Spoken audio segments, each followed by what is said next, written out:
To all my channel. स्वागत है आप सभी का।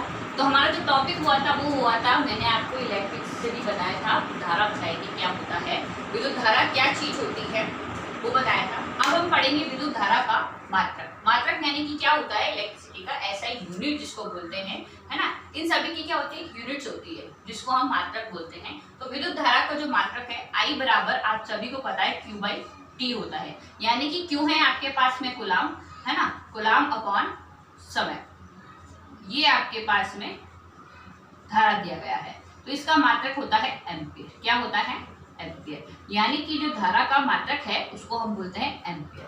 अब मैं आपको ये बता दूं कि 1 एम्पियर जो होता है ना, उसकी जो वैल्यू होती है, यानी कि धारा का जो मेजरमेंट करने के लिए क्या लिया जाता है, एम्पियर लिया जाता है। अब इसके मात्रक जो होते हैं वो कैसे होते हैं कि 1 मिली एम्पियर जो होता है वो होता है 10⁻³ एम्पियर। यानी कि एग्जाम में आपको पूछा जाता है कि 1 मिली एम्पियर किसके बराबर होता है, तो 10⁻³ एम्पियर के बराबर होता है। एक माइक्रो एम्पियर जो होता है उसकी वैल्यू होती है 10⁻⁻6 एम्पियर। एग्जाम में ये बहुत ज्यादा इंपॉर्टेंट है, ये बार बार पूछा जाता है कि 1 माइक्रो एम्पियर किसके बराबर होता है, तो 10⁻6 होता है। जब बात मिली एम्पियर की होगी तो 10⁻³ एम्पियर आ जाएगा और धारा का मात्रक एम्पियर होता है। अब जो धारा जो होती है उसका जो मेजरमेंट लिया जाता है, यानी कि धारा को मापने के लिए जो यंत्र यूज लेते हैं उसको बोलते हैं अमीटर। अमीटर के द्वारा धारा का मापन किया जाता है, धारा का मापन अमीटर के द्वारा किया जाता है और ये आपके पास में ऐसे होता है अमीटर, ठीक है। ये इसका अमीटर का सिंबल होता है। यहाँ पे आपके पॉजिटिव चार्ज होते हैं, यहाँ आपका नेगेटिव चार्ज होता है जिससे धारा को मापा जाता है। और जो ये धारा होती है इसके अंदर 1 एम्पियर जो धारा होती है वो किसके बराबर होती है, 1/1।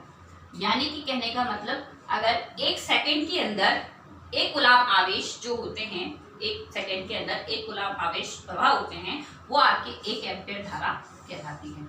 अब आपको मैंने ये बताना है, जैसे कि एक इलेक्ट्रॉन्स होता है, देखो क्या होता है, इलेक्ट्रॉन्स होते हैं, इलेक्ट्रॉन पे चार्ज होते हैं, इलेक्ट्रॉन्स गति करते हैं या मूवमेंट करते हैं, तभी कोई वायर जो होता है उसके अंदर चार्ज उत्पन्न होता है, तभी वो क्या होगा, उसके अंदर इलेक्ट्रिसिटी ऑन होगी। अब एक इलेक्ट्रॉन जो होता है वो किसके बराबर होता है, तो एक इलेक्ट्रॉन्स की जो वैल्यू होती है वो किसके बराबर होती है। एग्जाम में हमेशा पूछा जाता है कि एक इलेक्ट्रॉन्स की वैल्यू कितनी होती है, तो एक इलेक्ट्रॉन पर आवेश का मान होता है 1.6 × 10⁻⁹, यानी कि 10 की पावर कितनी होती है, -19 कूलाम होती है।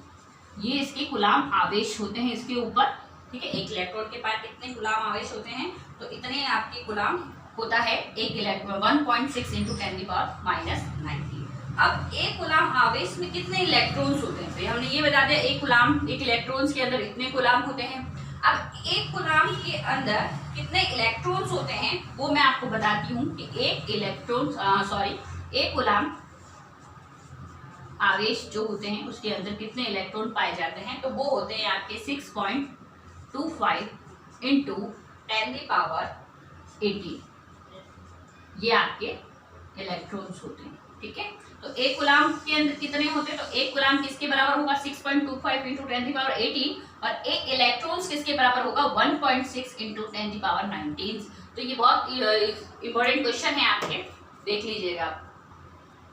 जैसे कि आपने ये देखा, अब ये एक कूलाम आवेश है वो आया कहाँ से, मतलब हमको ये तो पता है कि एक इलेक्ट्रॉन 1.6 × 10⁻19 कूलाम के बराबर होता है। तो एक कूलाम आवेश जो है वो कैसे अपन फाइंड कर सकते हैं, एग्जाम में आपको क्वेश्चन भी पूछा जाता है कि एक कूलाम आवेश में इलेक्ट्रॉन की संख्या ज्ञात करो, तो आप कैसे करेंगे, तो देखो इसका फॉर्मूला होता है Q = Ne। ये तो इसका क्या होता है, फॉर्मूला होता है, तो Q = Ne, जिसके अंदर आपके पास में N और E है, तो हमें E की वैल्यू हमको पता है और Q हमारे पास कितना है, 1 कूलाम। अगर वो 1 कूलाम पूछ रहा है तो हम 1 लिखेंगे, 2 कूलाम पूछा तो 2 लिखेंगे, 5 पूछा तो हम 5 लिखेंगे। यहाँ पर इसने 1 कूलाम आवेश पूछा तो 1 कूलाम आवेश यानी कि 1 = N एज इट इज रहेगा, क्योंकि हमें N नहीं पता क्या होता है, नंबर ऑफ जो भी उसने पूछा है, नंबर ऑफ इलेक्ट्रॉन्स की संख्या, है ना। इलेक्ट्रॉन्स क्या है, 1.6 × 10⁻19, जैसा कि मैंने आपको इसमें बताया था, वो हम वैल्यू पुट कर देंगे।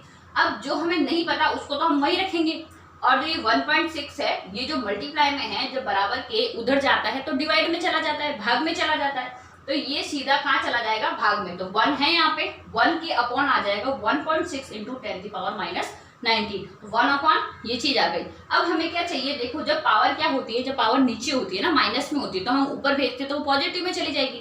तो यहाँ पर 10 की पावर 19 को जब मैं ऊपर भेजूंगी तो यहाँ पर 10 की पावर 19 पॉजिटिव में आ जाएगी, है ना, और नीचे 1.6 आ जाएगा। अब यहाँ पर 10 की पावर 18 और अपॉन 10, यानी कि मैंने एक पावर इससे क्या ले ली, खोल दी, तो मेरा 10 इंटू 10 की पावर 18 हो जाएगा, ताकि क्या हो, मुझे इससे आसानी से डिवाइड कर सकूं। जब मैं 10 में 1.6 का डिवाइड लूंगी तो मेरे पास 6.25 आएगा, इंटू 10 की पावर मेरे पास 18 आ जाएगा। तो ये मेरे पास आंसर आ जाएगा कि 1 कूलाम आवेश के अंदर मेरे पास कितना होगा, 6.25 इंटू 10 की पावर 18 मेरे पास कूलाम आवेश आ जाएंगे।